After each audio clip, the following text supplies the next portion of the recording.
কেউ কারো রিজিকে ভাগ বসায় না, কেউ না।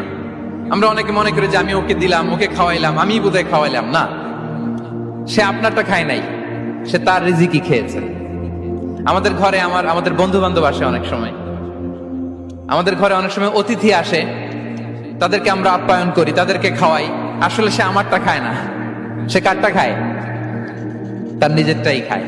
বিষ্ণু ইসলাম এটা খুব সুন্দর করে বলেছেন। ওনার কাজিন চাচাতো ভাই আব্দুল্লাহ ইবনে আব্বাসকে একদিন অনেক নাসিহা করছিলেন। করতে করতে এক পর্যায়ে তিনি বললেন, ওয়া আলাম, ইবনে আব্বাসকে বলছেন, ওয়া আলাম আন্না মা আসাবাকা লাম ইয়াকুন লিইখতিআক ওয়া মা আখতাআকা লাম ইয়াকুন লিইউসিবাক। আব্দুল্লাহ, জেনে রেখো, যেটা তুমি পাওয়ার এটা তুমি কোনোদিন হারাবা না।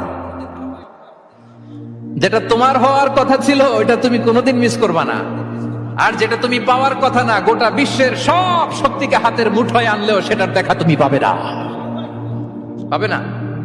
ওয়ালাম আন্নামা আসাবাকা লাম ইয়াকুন লিইখতিআক ওয়া মা আখতাআকা লাম ইয়াকুন লিইউসিবাক রুফিআতিল আকলাম ওয়া জাফফাতিস সুহুফ। আব্দুল্লাহ, রিজিক নিয়ে চিন্তিত হয়ো না।